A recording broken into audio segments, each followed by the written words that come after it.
जी अस्सलाम वालेकुम, कैफेट। आज के लेक्चर का आगाज़ करते हैं। आज थोड़ा सा तरतीब हमने बदलिया। आज मैं बैठ के कुछ लेक्चर, क्योंकि आज असल में हमारा स्पेशल क्विज समझिए, इसमें हमने प्रोसीजर की ज़्यादा से ज़्यादा प्रैक्टिस करनी है। अमूमी तौर पे जुम्मे को आपको पता है हमारा क्विज या डिस्कशन हमारा नहीं होती, लेकिन चूंकि आज का लेक्चर समझ लीजिए मैंने क्विज के जरिए से ही आपको पढ़ाना है, तो इसमें ये क्विज ना समझिए, ये आज का लेक्चर ही समझिए, जिसमें हम क्या प्रैक्टिस करेंगे। कल हमने ये सीखा था कि इन्फॉर्मेशन से रिस्क कैसे आइडेंटिफाई करना है, और आज ये सीखेंगे कि रिस्क जब हमारे सामने हो तो हमने उससे रिलेटेड प्रोसीजर्स कौन से परफॉर्म करने हैं।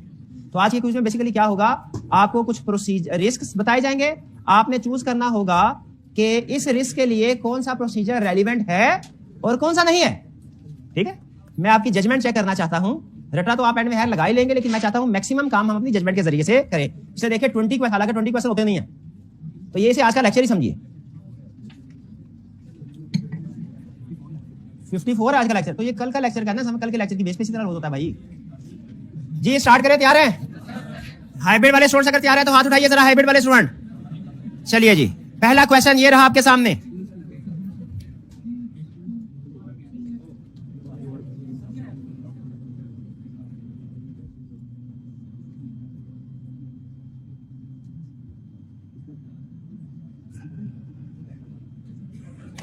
एक minute.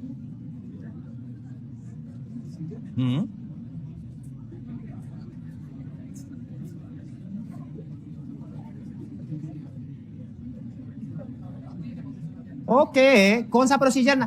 You are facing risk of slow moving and doubtful debts, यानी डेटर्स से आपको कलेक्शन नहीं मिल रही होगी, ऐसा ही स्लो मूविंग का ये मतलब है। इनमें से कौन सा प्रोसीजर रेलिवेंट नहीं है? पहला प्रोसीजर इंक्रीज कैश रिजर्व, ये रेलिवेंट नहीं है, क्योंकि प्रोविजन फॉर बैड डेट कितनी है, किस डेटर पे प्रोविजन रिकॉर्ड करनी है, किसमें नहीं करनी, ये आपको कैश रिजर्व इंक्रीज करने से नहीं पता चलेगा। हाँ, कंफर्म बैलेंस विद डेटर को कंफर्मेशन लेटर सेंड करेंगे तो इसे पता चल जाएगा कि किस डेटर से कितनी अमाउंट पे होनी है, किससे कितनी मिलनी है, किससे कितनी अमाउंट नहीं मिलनी, ये भी रेलिवेंट है।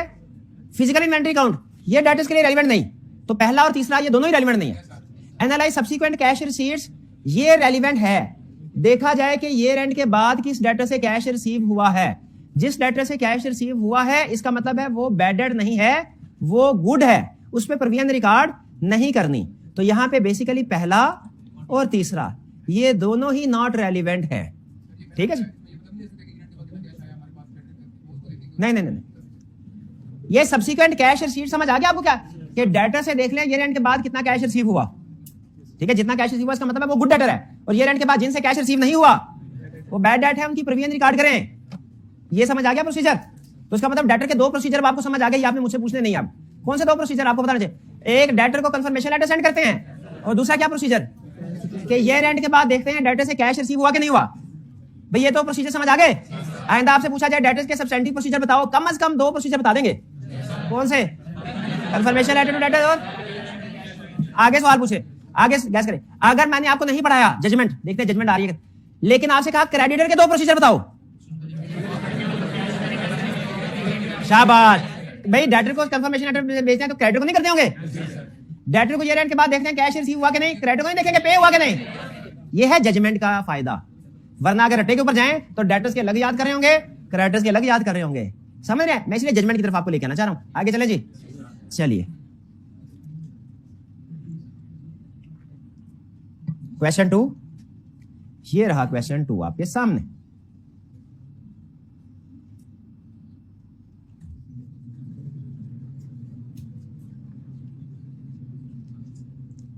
Facing risk of under statement of creditors, which procedure is not relevant? Review subsequent payment. क्या सब्सिक्वेंट पेमेंट रिव्यू करते हैं क्रेडिटर में? Verify creditors ledger. Creditor ledger क्या होता है? टी अकाउंट, जिसमें डेबिट क्रेडिट ट्रांजैक्शन रिकॉर्ड हो रही होंगी, वो भी रेलिवेंट है। इंस्पेक्ट गुड रिसीट नोट, ये भी रेलिवेंट है। गुड रिसीट नोट रेलिवेंट नहीं है, गुड रिसीट नोट से क्रेडिटर वेरीफाई नहीं होते। परफॉर्म फिक्स एसेट इवैल्यूएशन, हाँ ये रेलिवेंट नहीं है। क्यों रेलिवेंट नहीं है? वो तो फिक्स एसेट रेलिवेंट है। क्लियर? आगे चलें, next.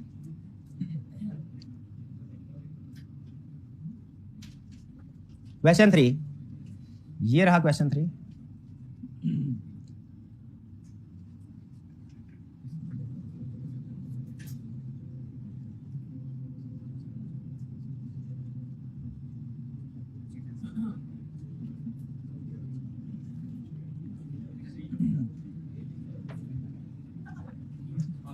Risk of improper classification of assets held for sale. Which procedure is not relevant? Verify board meeting minutes for approval. ये तो रेलिवेंट है भाई वो सारे एसेट्स को हेल्ड फॉर सेल एसेट को बेचने के लिए बोर्ड मीटिंग अप्रूवल नहीं चाहिए क्या? आइंदा जब कभी वो कहे किसी भी केस स्टडी के अंदर एसेट को बेचा जा रहा है, एसेट को खरीदा जा रहा है, एक प्रोसीजर आपने कंफर्म लिखना है, बोर्ड मीटिंग अप्रूवल। अच्छा ये ऐसे नहीं लिखना, इसको सेंटेंस फॉर्म में लिखना, वो बाद में कभी सिखाऊंगा पूरा सेंटेंस कैसे बनाना है। ये ब्रीफ है, तो बोर्ड मीटिंग अप्रूवल लिखेंगे कब कब लिखेंगे, अपने किस किस एरिया में लिखेंगे बोर्ड मीटिंग? फिक्स एसेट की सेल में लिखेंगे, फिक्स एसेट की परचेज में लिखेंगे, क्रेडिट सेल की अप्रूवल से पहले, क्रेडिट सेल करने से पहले अप्रूव होना चाहिए लिखेंगे, किस सप्लायर से चीजें खरीदनी है अप्रूवल होनी चाहिए। और अप्रूवल कहां कहां होती है सोचे, डेटर को राइट ऑफ करने से पहले अप्रूवल होनी चाहिए, शाबाश। लोन लेने से पहले अप्रूवल होनी चाहिए, शाबाश। सब्सिडी खरीदने से पहले, बिल्कुल ठीक है, बिल्कुल ठीक है। Confirming sale agreement with buyer होना चाहिए, बिल्कुल के सेल हुई है कि नहीं हुई, हुई है तो एग्रीमेंट, नहीं हुई सेल तो नेसेसरी स्टेप्स लिए जा रहे हैं कि नहीं, ये देखना चाहिए। एक केस स्टडी आता कि मैंने आपको बताया आज का लेक्चर ही है, ये इसको इस तरीके से ड्राफ्ट किया गया है कि लेक्चर के साथ साथ, क्योंकि लेकिन मैं आपको ना रीडिंग करके नहीं करवाना, मैं आपको केस स्टडी स्टाइल में ये करवाना चाह रहा हूं, लर्निंग ऑब्जेक्टिव। एक केस स्टडी में उसने कहा, हमने क्लाइंट से पूछा ये 4 मशीनरी है, 3 की डेप्रिसिएशन रिकॉर्ड किया, चौथे की क्यों नहीं की? उसने कहा सर ये तो हेल्ड फॉर सेल है, स्टैंडर्ड बड़े नहीं है, हेल्ड फॉर सेल पे डेप्रिसिएशन रिकॉर्ड नहीं होती। हमने कहा अच्छा, हम फिजिकल वेरिफिकेशन करने के लिए गए तो देखा चारों की चारों मशीनरी धड़ाधड़ ठक ठक चल रही थी, ठक ठक ठक ठक प्रोडक्शन हो रही है तरह से। बताइए एज ऑडिटर हमें कोई प्रॉब्लम है क्या? हमने कहा अगर हेल्ड फॉर सेल है तो इसे शोरूम में रखना था, इसको बंद करके पैकिंग इसके ऊपर सापड़ चढ़ाना था, कोई किसको बेचना है, प्रोडक्शन कर रहे हो और डेप्रिसिएशन नहीं कर रहे भाई। कहीं पे OLX पे इश्तेहार दिया मशीनरी बेचने का, 2 दिखाओ इश्तेहार, भाई देखना चाहिए कि नहीं। और अगर इश्तेहार नहीं है तो इसका मतलब है डेप्रिसिएशन से बचने के लिए हमारे साथ 2 नंबरी कर रहे हैं। असल में ये एसेट इनका IAS 16 में ही आना चाहिए भाई, समझ आएगी नहीं? अच्छा अब बताएं फिर अगला सवाल, क्योंकि मैं केस स्टडी रट्टा नहीं, केस स्टडी। फिजिकल वेरिफिकेशन करने के लिए गए, फिजिकल वेरिफिकेशन बताइए सिर्फ इन्वेंटरी की होती है कि फिक्स एसेट की भी? फिक्स एसेट के भी 4 एसेट थे, चारों के चारों पीपी में क्लासिफाइड थे।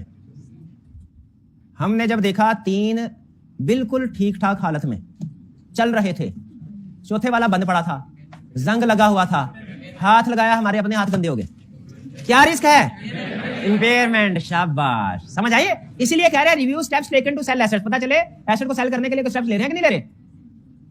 Test control over revenue recognition, भैया ये रेवेन्यू होते हैं फिक्स एसेट को वेरीफाई करने के लिए, रेवेन्यू कहां से वेरिफिकेशन आ गई? ये वाला procedure assets held for sale के लिए नहीं है, लेकिन रेलिवेंट है जरूर, किसके लिए? अब आपको वो चैप्टर 3 वाला कंसेप्ट याद आ रहा होगा, क्या कौन सा एविडेंस रेलिवेंट होता है? तो यहाँ पे अगर आप इसको सही आइडेंटिफाई कर रहे हैं ना, इसका मतलब है वो आपको रेलिवेंट एविडेंस वाला कंसेप्ट याद है, और नहीं भी याद फर्क कोई नहीं पड़ता, आप उसको अप्लाई करने के काबिल है, ये रेलिवेंट एविडेंस है भाई। आगे चले, ये रहा जी क्वेश्चन।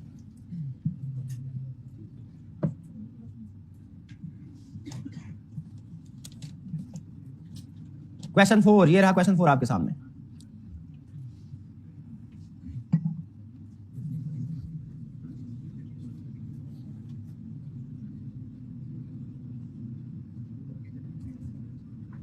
रीस्ट्रक्चरिंग प्रोविजन, कल बात हुई थी, क्या होती है रीस्ट्रक्चरिंग प्रोविजन?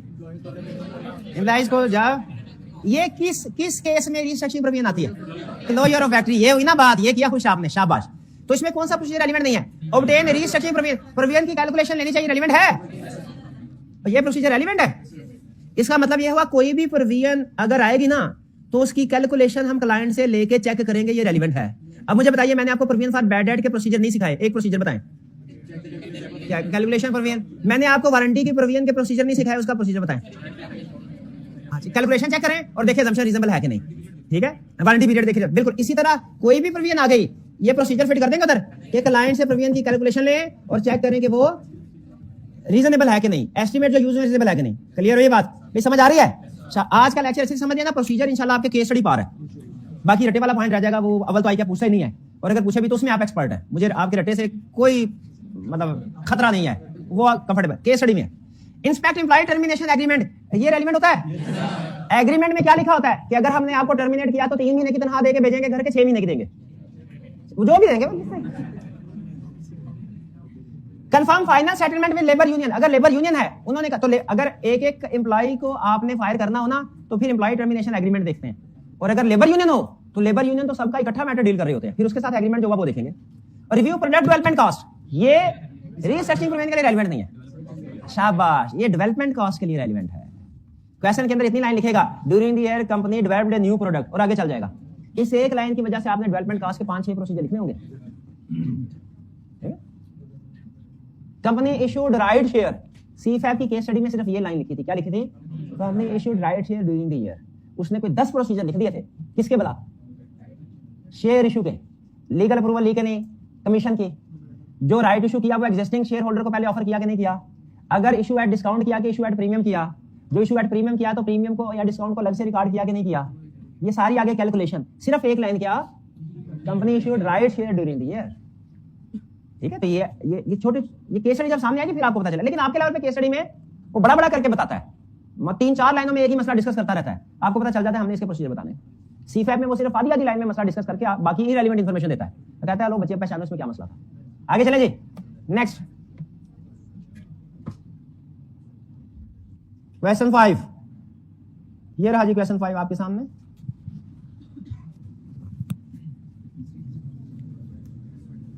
रिस्क कौन सा है? Miss classification of development cost. भाई डेवलपमेंट कॉस्ट में मिस क्लासिफिकेशन का रिस्क होता है? डेवलपमेंट कॉस्ट में मिस क्लासिफिकेशन रिस्क होता है? क्या रिस्क होता है? हाँ जी, कि मिस क्लासिफिकेशन, क्या ऐसा तो नहीं कि कोई एक्सपेंस डेवलपमेंट कॉस्ट का क्राइटेरिया मीट नहीं करता, क्लासिफाई हो गया।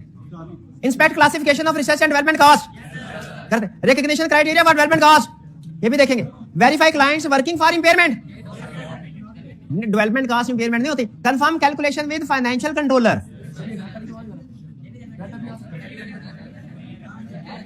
Client working for impairment, development cost impaired हो सकती है।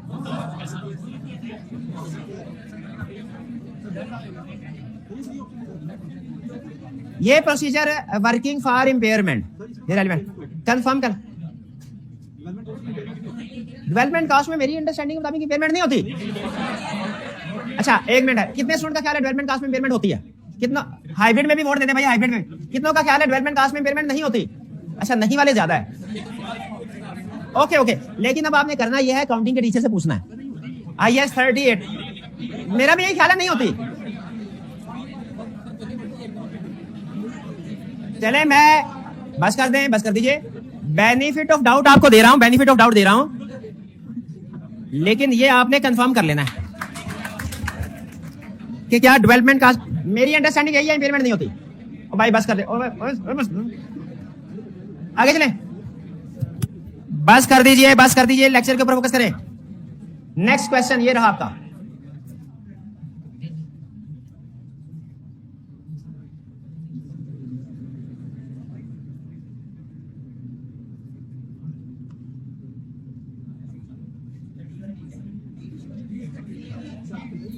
भाई आप किसी की हेल्प ना करें, बताने की जरूरत। Risk of incorrect valuation patents पता है आपको क्या होते हैं? टेंजिबल एसेट्स है कि इन्वेंटरी है? इनटेंजिबल है, ठीक है। Confirm legal adviser assessment, legal adviser assessment कि पेटेंट को हम प्रोटेक्ट कर पाएंगे कि नहीं, ये रेलिवेंट है, चेक करते हैं। Verify clients value in use calculation, value क्योंकि पेटेंट्स इंपेयर हो सकते हैं, भी हो सकते हैं कि नहीं। इंस्पेक्ट फिजिकल इन्वेंटरी, भाई ये तो फिजिकल इन्वेंटरी के लिए रेलिवेंट है, पेटेंट के लिए थोड़ा ही है, ये नॉट रेलिवेंट ही ढूंढना था। और फिर review assumption for valuation, patents की अजम्पशंस देखते हैं वैल्यूएशन के लिए, वैल्यू इन यूज कैलकुलेट करते हुए अजम्पशन कि कितने यूनिट्स मैन्युफैक्चर होंगे इस पेटेंट के मुताबिक। तो इंस्पेक्ट फिजिकल इन्वेंटरी। आगे चलते हैं,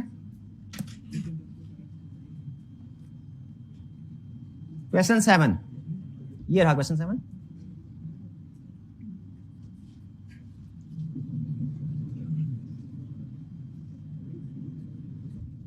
रिस्क है, क्या रिस्क है? Non compliance with new regulations, which procedure is not relevant. Review updated reporting requirements, हाँ ये रेलिवेंट करना चाहिए जब न्यू रिक्वायरमेंट्स आए। Obtain supporting documents, test system for advance payment, ensure appropriate disclosure, ये भी देखना चाहिए। एडवांस पेमेंट हमारा रेलिवेंट नहीं है, ठीक है। सपोर्टिंग डॉक्यूमेंट्स जो भी उस रेगुलेशन के हवाले से हैं वो चेक करते हैं हम, एडवांस पेमेंट नहीं। ये आपको कोई बता सकता है, याद है किसी को कि test system for advance payment ये किस रिस्क के लिए रेलिवेंट है? इसके लिए तो रेलिवेंट नहीं है। इनकम एक्सपेंस, ये हाइब्रिड क्लास रूम नंबर 4 में से बताइए मुझे कोई कि test system for advance payment ये किस केस में रेलिवेंट है? न्यू रेगुलेशन में तो रेलिवेंट नहीं है। हाइब्रिड रूम 4, हाथ उठाइए। हाइब्रिड रूम 4 में कौन आंसर करेगा जी? किसके लिए? थोड़ा ऊंची बोलिएगा दोबारा। फॉरेन करेंसी एंड एक्सचेंज के अंदर, ये उसके अंदर नहीं। ये तो जब कैश एडवांस में रिसीव या पे हो रहा होता है उसके लिए। शाबाश। और इंश्योर एप्रोप्रिएट न्यू रेगुलेशन, उसमें एप्रोप्रिएट डिस्क्लोजर आता है। आगे चलते हैं नेक्स्ट क्वेश्चन 8। ये रहा।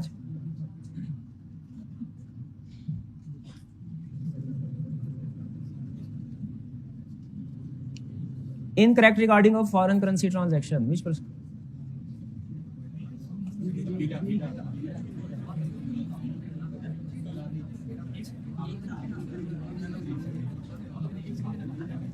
Inspect purchase order for goods in transit. Purchase order inspect करना चाहिए ताकि पता चले कितने का रेट फाइनल हुआ है, कितना का डर। एक्सचेंज रेट भी देखना है, गेन या लॉस फॉरेन करेंसी पे। अच्छा, ये आपको पता है फॉरेन करेंसी पे गेन या लॉस भी होता है? आखिरी सवाल मेरा, ये हाइब्रिड क्लास रूम नंबर 6 में से कोई स्टूडेंट जवाब देगा। फॉरेन करेंसी ट्रांजैक्शन पे जो गेन या लॉस होता है, ये रिकॉर्ड कब होता है? रूम नंबर 6 में से।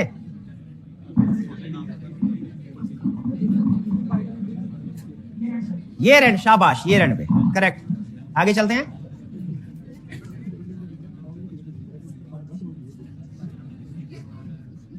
जी नहीं, ये असल में जिस दिन ट्रांजैक्शन होती है ना, उस दिन रिकॉर्ड होता है कि हमने $1 किसी को पे करना है। ये रेंट पे स्टिल पेबल है ना, तो हमने उसको ये रेंट के रेट के ऊपर अपडेट करना होता है। अब अगर वो ये रेंट का रेट ज्यादा हो गया, उसका मतलब हमें ज्यादा पैसे अदा करने पड़ेंगे। अब वो लॉस हुआ, और अगर कम हो जाता है, कम पैसे अदा कर, वो गेन होगा। ये रेंट पे जो भी आपका फॉरेन करेंसी रिसीवर पेबल होता है ना, उसको बैलेंस शीट डेट के रेट के ऊपर अपडेट करना होता है। अपडेट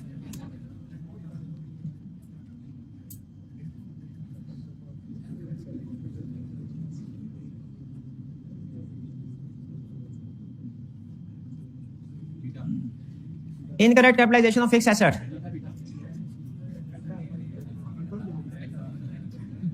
भाई जैसे इनकरेक्ट डेवलपमेंट कॉस्ट की क्लासिफिकेशन हो सकती है, फिक्स्ड एसेट की भी हो सकती है। क्या करें? वेरीफाई फिक्स्ड एसेट एडिशन, बिल्कुल। Inspect disposal documents, confirm capital expenditure classification, ये भी रेलिवेंट है। Test control over cash receipts, ये रेलिवेंट नहीं है। भाई इनकरेक्ट कैपिटलाइजेशन डिस्पोजल डॉक्यूमेंट्स को भी देखेंगे ना कि क्या प्रॉपर्ली डिस्पोज हो गया कि नहीं। इनकरेक्ट कैपिटलाइजेशन में याद रखें दोनों चीजें आएंगी। नंबर 1, ऐसी आइटम्स जो कैपिटलाइज नहीं होनी चाहिए थी लेकिन हो गई, और वो भी जो कैपिटलाइज होनी चाहिए थी नहीं हुई। अगर कोई एसेट डिस्पोज किए हैं और वो रिमूव नहीं किए फिक्स एसेट रजिस्टर में से, तो क्या आपका जो कैपिटलाइजेशन ऑफ फिक्स एसेट है वो गलत नहीं हो गई? तो इसका मतलब हमने, अच्छा एक और प्रोसीजर आ गया इसका मतलब। अब आइंदा जब कभी फिक्स एसेट के कोई प्रोसीजर हमसे पूछे, एक तो हमने ये लिखा था ना कि जो परचेज किया या डिस्पोज किया उसकी अप्रूवल होनी चाहिए, सेल ऑफ फिक्स एसेट पे भी अप्रूवल होनी चाहिए, परचेज पे भी अप्रूवल। अब दूसरा प्रोसीजर भी हमारे पास आ गया, क्या? परचेज हुआ है तो ये भी देखना है फिक्स एसेट रजिस्टर में भी इंक्लूड हो गया हो, और सेल किया है तो ये देखना है कि फिक्स एसेट रजिस्टर में से एक्सक्लूड हो गया हो। फिक्स एसेट रजिस्टर पता है आपको? कितने स्टूडेंट्स ने इससे पहले फिक्स एसेट रजिस्टर का नाम नहीं सुना कभी? हाथ उठाइए। 5-7 है फिक्स एसेट रजिस्टर। चलिए, ये फिक्स एसेट रजिस्टर ऐसी डॉक्यूमेंट होती है जिसमें हर फिक्स एसेट की डिटेल होती है। फिक्स एसेट रजिस्टर क्या है? ऐसा पेज जिसपे हर फिक्स एसेट की डिटेल होती है। फिक्स एसेट रजिस्टर में और टी अकाउंट में फर्क है क्या? टी अकाउंट में डिटेल नहीं होती, सिर्फ अमाउंट होती है। समझे? फिक्स एसेट जैसे गाड़ियां हैं तो कौन वो भाई पूछ, बाद में 10 दफा पूछेगा ये सवाल। अभी मेरा प्यारे भाई बता रहा हूं ना, तो भी सुन ले, बाद में नहीं समझ आएगा, फिर कहेंगे सीए मुश्किल है, आई क्या पास नहीं करता। एक होता है टी अकाउंट फिक्स एसेट का, एक होता है फिक्स एसेट रजिस्टर, दोनों अलग अलग डॉक्यूमेंट है। फिक्स एसेट रजिस्टर एक ऐसा पेज है, लंबा सा पेज होता है, ऐसा पेज है जिसके ऊपर सारे फिक्स एसेट्स की एक एक आइटम की डिटेल है। एसी है तो कौन सा एसी, किस मॉडल का, कब खरीदा था। गाड़ी है, कौन सी गाड़ी, किस मॉडल की, क्या नंबर है, कब खरीदा था, ये सारी डिटेल होती है। टी अकाउंट में सिर्फ अमाउंट आ रही होती है। फिक्स एसेट रजिस्टर में अमाउंट के साथ हर आइटम की, इंडिविजुअल आइटम की। गैस कीजिए फिक्स एसेट रजिस्टर हमारे किस काम आता है भला? फिजिकल वेरिफिकेशन के। फिक्स एसेट रजिस्टर का फिजिकल वेरिफिकेशन नहीं कर सकते।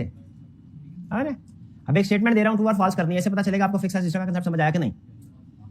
फिक्स एसेट शेड्यूल और फिक्स एसेट रजिस्टर दोनों सेम है। हाँ शुक्र है, सेम नहीं है। क्या फर्क है? फिक्स एसेट शेड्यूल में टोटल आ रहा होता है आइटम, टोटल आइटम अमाउंट से आ रही होती है ना, एक एक एसेट की डिटेल तो नहीं आती। फिक्स एसेट सिस्टम में एक एक एसेट की डिटेल आती है। ठीक है, अब अगला सुने। जो ताल्लुक फिक्स एसेट्स के टी अकाउंट का फिक्स एसेट्स के रजिस्टर के साथ है, वही ताल्लुक इन्वेंट्री के टी अकाउंट का इन्वेंट्री शीट से है। ये बात समझ आई कि नहीं आई? क्या समझ आई? इन्वेंट्री शीट में क्या लिखा होगा? एक एक आइटम की डिटेल। ये लिखते जाएंगे, बार बार आपने बाद में पूछना है। ऑनलाइन वाले तो पूछते रहेंगे ना, उन्होंने तो 7500 दफा पूछना है, हर एक अलग अलग पूछेगा। जो जो इस लेक्चर पे आएगा वो पूछता जाएगा बाद में।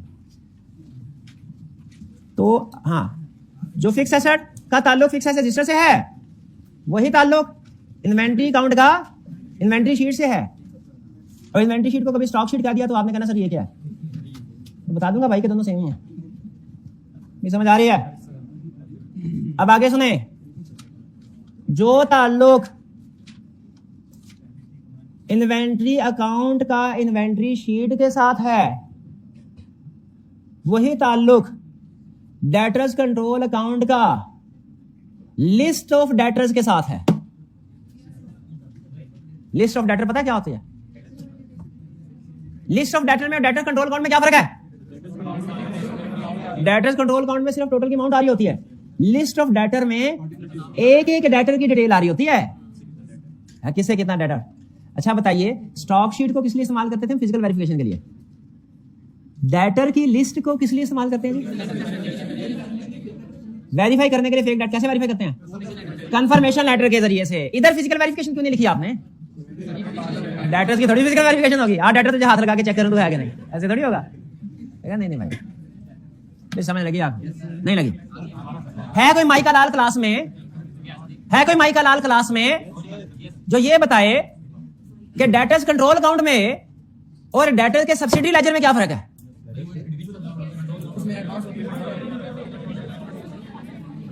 डेटर्स की जो इंडिविजुअल डेटर्स की जो लिस्ट होती है ना, उसे सब्सिडी लेजर ही बोलते हैं। सब्सिडी तो प्रोसीजर आएगा कि डेटर्स के कंट्रोल अकाउंट को लिस्ट ऑफ डेटर के साथ मैच करो, दोनों सेम होने चाहिए। ये आपको समझ आ जाएगी। लेकिन अगला प्रोसीजर अगर ऐसे आया ना, डेटर्स के कंट्रोल अकाउंट को डेटर के सब्सिडी लेजर के साथ कंपेयर करें, सेम होने चाहिए। आपने कहना सर ये क्या है? तो सब्सिडी लेजर क्या है? List of debtor. लिखना लिखना भाई, समझ आ रहा है कि नहीं? हाइब्रिड वाला कौन सा लास्ट वाला? लिस्ट ऑफ डेटर का दूसरा नाम डेटर सब्सिडी लेजर है, ये लिखना। लिस्ट ऑफ डेटर क्या, ये तो पता चल गया ना। लिस्ट ऑफ डेटर का दूसरा नाम सब्सिडी लेजर है। नहीं समझ आ रही? आ रही तो बताएं, फिर अगला सवाल मुश्किल। जो ताल्लुक डेटर्स कंट्रोल अकाउंट का लिस्ट ऑफ डेटर के साथ है, वही ताल्लुक क्रेडिटर्स कंट्रोल अकाउंट का लिस्ट ऑफ क्रेडिटर के साथ है।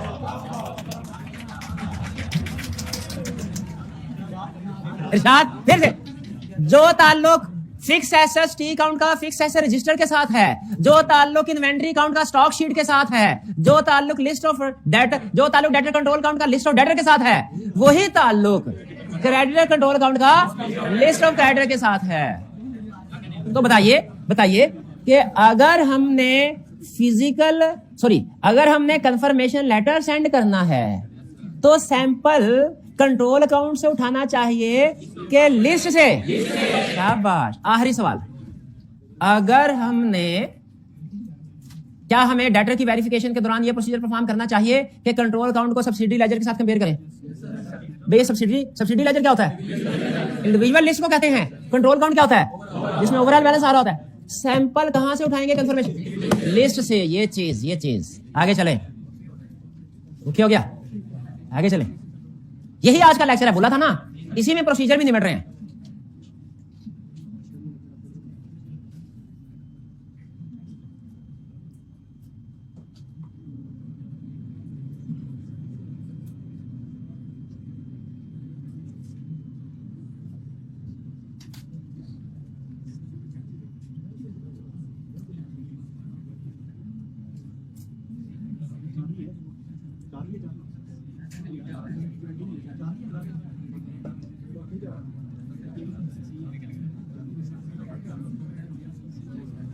You are auditing company with rising receivable and a high turnover ratio, indicating slow moving and doubtful debts.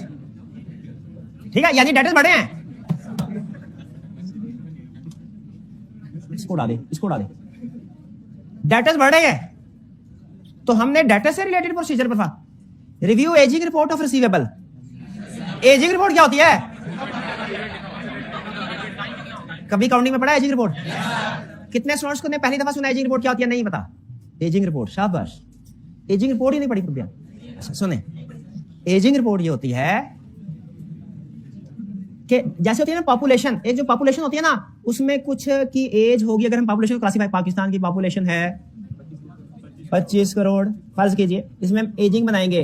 भाई 0 से लेके 10 साल तक कितनी पॉपुलेशन है, 10 से 20 तक कितनी पॉपुलेशन है, 20 से 30 तक कितनी है, 30 से 40, 40 से 50, 50 से 60, 60 से 70, 70 से कितनी है. ये हम एजिंग रिपोर्ट, अगर ये क्लासिफिकेशन करें पॉपुलेशन की, से क्या कहते हैं? Ageing report of Pakistan population, ताकि पता चल जाए अनकरीब कितने मरने वाले हैं, उतने कब्रिस्तान नहीं बनाए. भाई ऐसे है ना, गवर्नमेंट प्लान कर रही होती है, आपको बताती नहीं है, गवर्नमेंट ये प्लान कर रही होती है. तो ये होती है एजिंग रिपोर्ट. एजिंग रिपोर्ट क्या होती है? उसी तरह एजिंग रिपोर्ट सिर्फ पॉपुलेशन की नहीं बनती, एजिंग रिपोर्ट डेटर्स की भी बनती है. भाई डेटर की एजिंग रिपोर्ट क्या होगी? कौन सा डेटर पिछले 30 दिन के अंदर ताजा है, पिछले 30 दिन के अंदर पैदा हुआ, जो हमारी बुक्स में पैदा हुआ, जो कौन सा डेटर है जिसे 30 दिन से ज्यादा, 60 दिन के अंदर अंदर, 31 से 60, और कौन सा 60 से ज्यादा. ये एजिंग डेटर्स की क्यों बनाते हैं? क्योंकि जितने ज्यादा पुराने डेटर उतनी ज्यादा प्रोविजन. तो कह रहा बताइए क्या एजिंग रिपोर्ट बनेगी कि नहीं? अच्छा आप सुने, जो ताल्लुक डेटर्स का एजिंग रिपोर्ट ऑफ डेटर के साथ है, वही ताल्लुक इन्वेंट्री का एजिंग रिपोर्ट ऑफ इन्वेंट्री से है. भाई पुराने डेटर्स को राइट ऑफ करते हैं, तो पुरानी इन्वेंट्री को नहीं राइट ऑफ करना. इन्वेंट्री में भी आएगा, इन्वेंट्री में प्रोसीजर आएगा. मुझे दोबारा तो नहीं कहेंगे, समझाएं? ओके ओके, लिख ले लिख ले लिख ले. जो ताल्लुक हाँ, ये यूं समझ लीजिए, ये ऐसे ही है जैसे मैं अपनी फौज को ट्रेन कर रहा हूं. ये सारे हथियार है, प्रोसीजर. ये आपका दुश्मन है. ये रिस्क क्या है? आपका दुश्मन है. ये सारे जो एक एक करके मैं आपको समझा रहा हूं, ये क्या है? आपके. और मैं आपको बता रहा हूं किस दुश्मन के सामने कौन सा हथियार चलाना है. अगर गलत दुश्मन के सामने गलत हथियार चला दिया ना, वो आपकी गर्दन उड़ा देगा.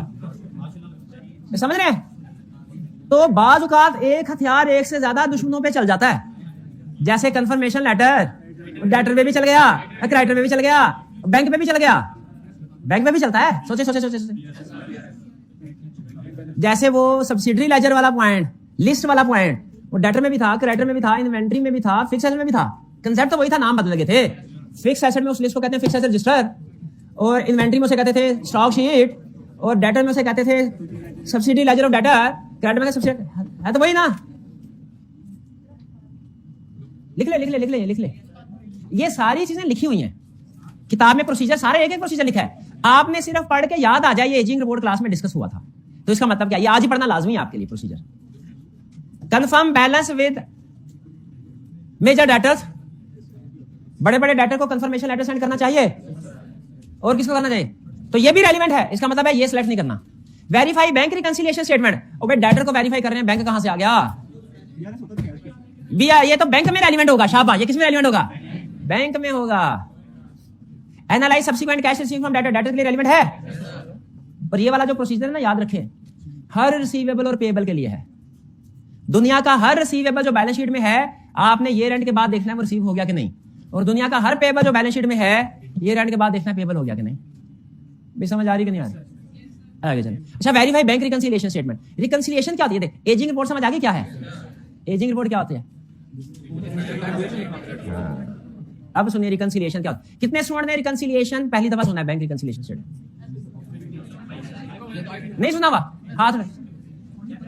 बैंक रिकंसिलिएशन स्टेटमेंट आपने, लेकिन मैं आपको रिकंसिलिएशन बता. रिकंसिलिएशन क्या, किसको कहते हैं?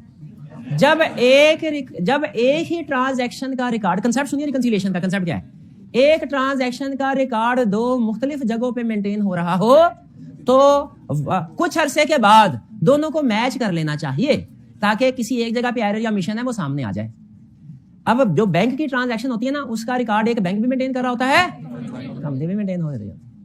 तो हमारा स्टेप होता है कि बैंक रिकंसिलिएशन स्टेटमेंट, यानी बैलेंस एज पर बैंक और बैलेंस एज पर कंपनी कैश बुक, ये मैच किया जाए.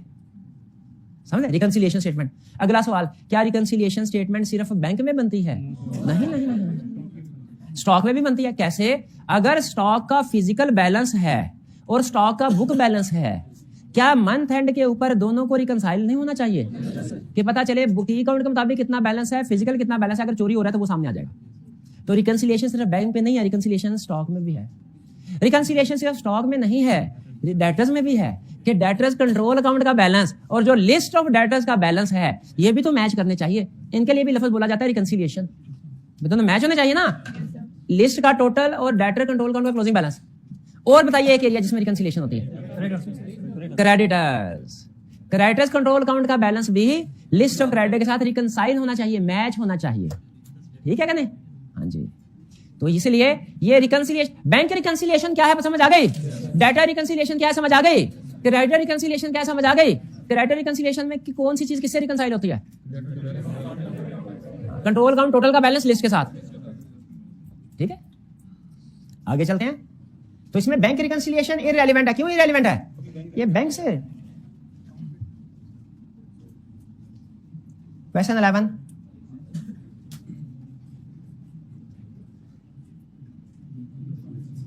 the company's significant decrease in creditor turnover ratio indicates potential understatement of creditors.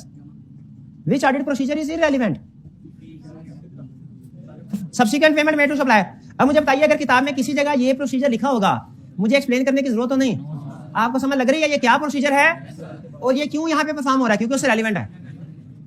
Verify the creditors ledger against supplier statement, यानी जो supplier की स्टेटमेंट उसने भेजी है उसके साथ टी अकाउंट मैच कर लें। सप्लायर के साथ ये कंपनी अपना टी अकाउंट मैच कर ले, जैसे बैंक हर महीने अकाउंट स्टेटमेंट भेजता है, हम अपने बैलेंस के साथ मैच करते हैं। Inspect good receipt note and purchase order. क्या क्रेडिटर में गुड रिसीट नोट और परचेज ऑर्डर मैच देखना चाहिए? रेलिवेंट है। परफॉर्म रीवैल्यूएशन फिक्सर, ये इससे रेलिवेंट तो नहीं है।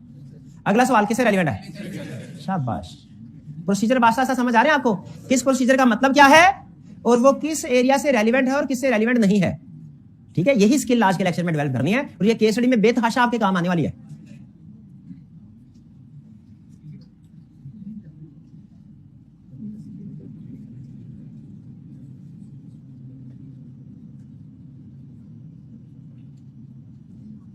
ये तो नजर ही नहीं आ रहा।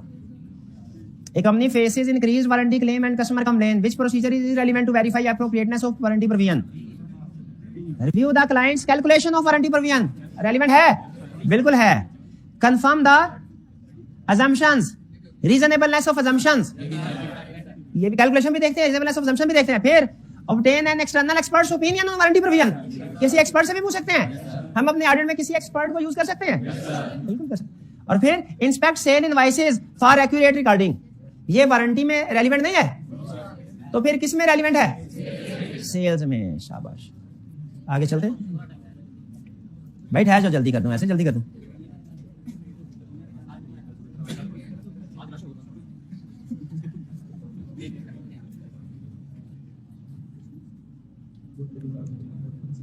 ये तो दोबारा आ गया। Which procedure is not relevant to address risk of foreign currency में? कौन सा procedure? Inspect purchase order for good in transit करते हैं, वेरीफाई यूज ऑफ ये भी करते हैं, कंफर्म एनी ये भी करते हैं, review updates to fix asset register ये नहीं करते, बाकी सारे करते हैं। ये updates to fix asset register आपको समझ आया? फिक्स एसेट रजिस्टर, अच्छा प्रोसीजर में प्रोसीजर बोलने लगा, आपने बताना सही है कि नहीं। फिक्स एसेट्स के टी अकाउंट में जो एडिशन रिकॉर्ड हुई है, चेक करो फिक्स एसेट्स के रजिस्टर में भी वो रिकॉर्ड हुई है कि नहीं। समझ आया? चलें बस ठीक है, यानी आपको पता चल गया फिक्स एसेट का टी अकाउंट हो रहा है, फिक्स एसेट हो रहा है।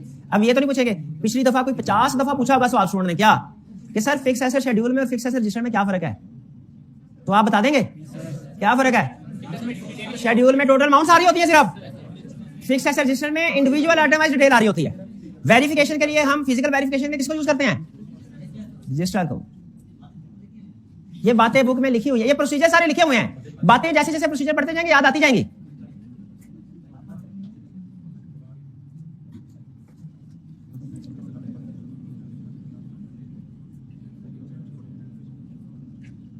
Company has changed counting policies due to new regulation. Which procedure not relevant? Review updated reporting legal. Obtain supporting documents. Tax system for record. Ensure. हाँ सी। Advance payment नहीं, क्यों नहीं? ये एडवांस रिसीव या cash, ये दोबारा आया है ना, ये दोबारा आने शुरू हो गया। चलिए अब तो आपकी रिवीजन हो रही है इसी बहाने।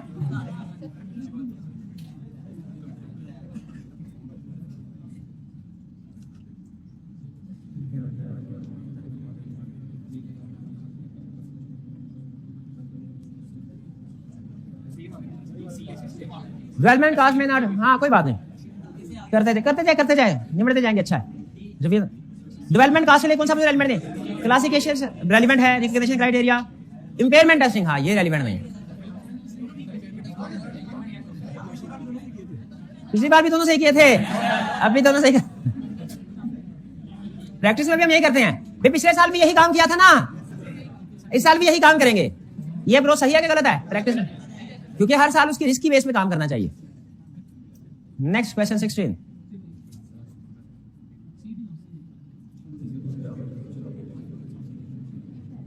ये क्या डुप्लीकेट हो गया एंड में? अभी भी गलत करना है आपने, फिर से आगे भी गलत करना है। दूसरी टर्न में कौन सा पास हो जाता है? जिसे फेल होना है दूसरी में फेल होना। Over valuation of patents, which procedure is not relevant? Legal assessment of ongoing litigation, verify clients calculation of value news, inspect physical inventory record. ये देखा क्या बोला था? जानबूझ के नहीं लगाया। 17।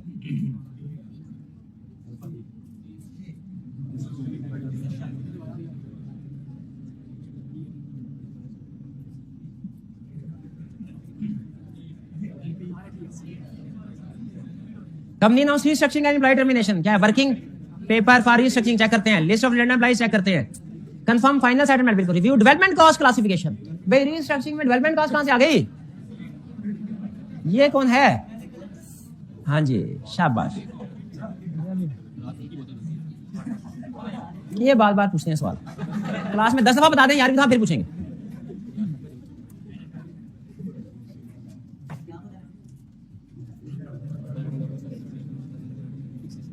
ये नया लग रहा है।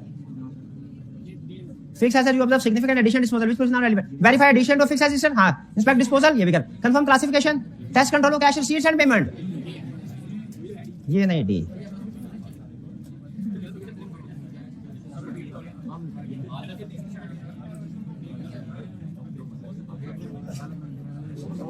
The classification of capital and revenue expenditure, ये रेलेवेंट होता है फिक्स एसेट में। क्या रेवेन्यू और फिक्स एसेट की क्लासिफिकेशन हमारे लिए फिक्स एसेट में रेलेवेंट है? Second last question.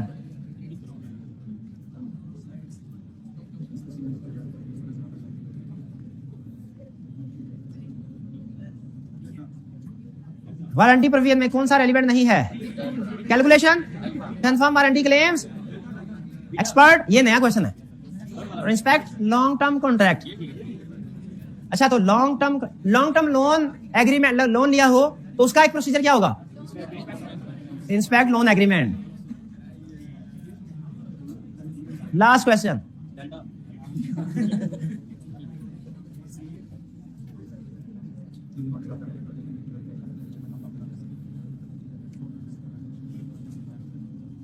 कौन सा प्रोसीजर इररिलेवेंट है?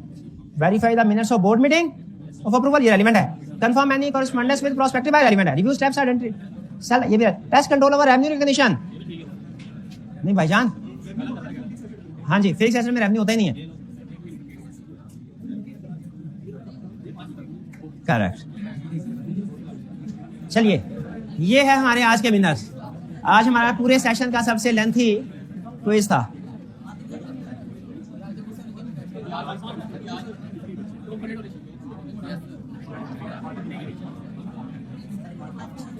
फातिम भाई ऊपर आ जाए। हाँ आ गया, शाबाश फातिम भाई को जाकर।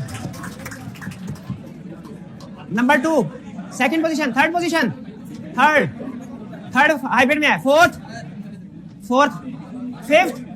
Fifth position, sixth position, 7th, ये ऑनलाइन वाले होंगे, 8th, 9th, 10th। शाबाश। अच्छा आप सुन लें,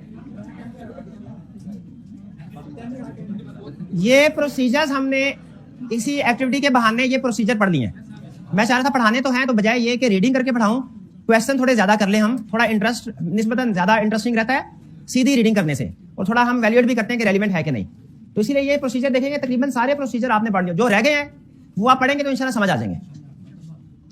अब यहाँ पे काम आपने करना है, कुछ प्रोसीजर लिखे हुए, कुछ प्रोसीजर उसने चैप्टर 11 का रेफरेंस दिया है। चैप्टर 11 असल में डिटेल्ड प्रोसीजर्स हैं, ये चैप्टर 11 है रटे वाला चैप्टर, लेकिन मैं ये चाहता हूं आप इसको भी सिर्फ रीड करें फिलहाल, ठीक है, तो जहां पे चैप्टर 11 लर्निंग ऑब्जेक्टिव लाइन से रेफरेंस दिया ना, आपने ये प्रोसीजर भी पढ़ने हैं।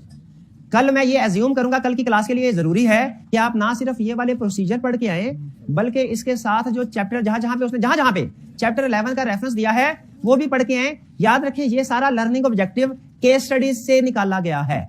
ये आपको आईकैप की बुक में नहीं मिलेगा, आईकैप की बुक में ये लर्निंग ऑब्जेक्टिव नहीं मिलेगा। ये हमने कहां से निकाला है? तो इसका मतलब है एक एक आइटम, जैसे सिर्फ अगर decrease in criteria turnover ratio ना, इसके पीछे 2-3 केस स्टडीज हैं। कोई एक एक बॉक्स जो आप पढ़ रहे हैं ना, तो तसल्ली रखें, ये पास्ट पेपर की कम अज कम एक केस स्टडी में तो जरूर टेस्ट हुआ है। और कुछ ऐसी एग्जांपल है जो 5-5, 6-6 दफा टेस्ट हुई है। ऑन एवरेज समझ लीजिए कि हर एक आइटम 3 दफा टेस्ट हुई है ऑन एवरेज। तो ये आपने पढ़ना है, और इसके जो प्रोसीजर जहां जहां रेफरेंस दिया हुआ वो भी पढ़ना है, ठीक है। और कल मैं आपसे पूछूंगा कि कौन कौन सा प्रोसीजर आपको समझ नहीं आया, वो आपको समझा के फिर हम आगे चलेंगे। क्लियर? आप मुझे बताइए, क्या आपने कल ये प्रोसीजर पढ़े थे घर जाके? कितने स्टूडेंट को समझ नहीं आई? सबको समझ आ गया? हाँ, ये इसका मतलब आप केस स्टडी अटेम्प्ट करने के काबिल हैं। अब कल मैं आपको एग्जाम लेवल की केस स्टडी दे दूं, एग्जाम लेवल की केस स्टडी दे दूं?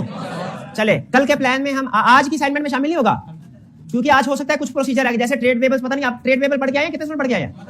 मैंने कहा हाँ, आज स्पेसिफिकली कह रहा हूं कि जो प्रोसीजर आज ये इस चैप्टर के हमने कर लिए हैं, अब चैप्टर 11 के आपने पढ़ने, इंशाल्लाह पढ़ते जाएंगे, समझ आती जाएगी।